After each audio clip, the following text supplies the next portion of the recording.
আসসালামু আলাইকুম। আজকের ভিডিওটা একটু আলাদা। আমি নরমালি অনেক ক্রাফট এবং পেইন্টিং এর ভিডিও দিয়ে থাকি। মূলত আজকের ভিডিওতে আমি একটা রামেন বানাবো। বাইরে অনেক ধরনের রামেন পাওয়া যায়, বাট আমার হলে যে রামেনটা পাওয়া যায় আমি ওটা কিনছি। এটা হচ্ছে মিস্টার নুডলসের একটা রামেন।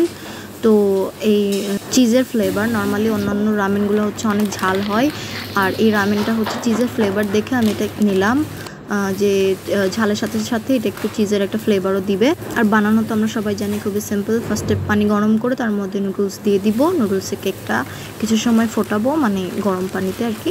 তারপরে দেখলাম এই নুডলসের সাথে হচ্ছে 2টা প্যাকেট দিচ্ছে। একটা হচ্ছে এই যে এটা সিজনিং একটা অয়েল টাইপের একটা পেস্ট, আর নর্মালি নুডলসের সাথে যে মশলাটা থাকে সেটা।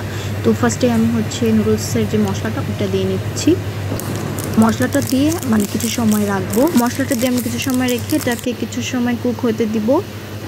আচ্ছা, ইগনোর মাই কিচেন, কারণ হচ্ছে এটা আমার হলের রান্নাঘর, তো আশেপাশের অবস্থা খুবই খারাপ। এরপর আমরা এই সিজলিং অয়েলটা দিয়ে দিব। এটা হচ্ছে অনেক ঝাল, তো বাচ্চাদের ক্ষেত্রে বলবো যে অবশ্যই পুরোটা না দিতে, বড়দের জন্য পুরোটা। এটার মধ্যে আরও অনেক কিছু দেওয়া যায়, বাট আমার হাতে সময় ছিল না বলে আমি কিছুই দিতে পারি নাই, এবং এমনকি ফাইনাল লুকটাও দেখাতে পারলাম না।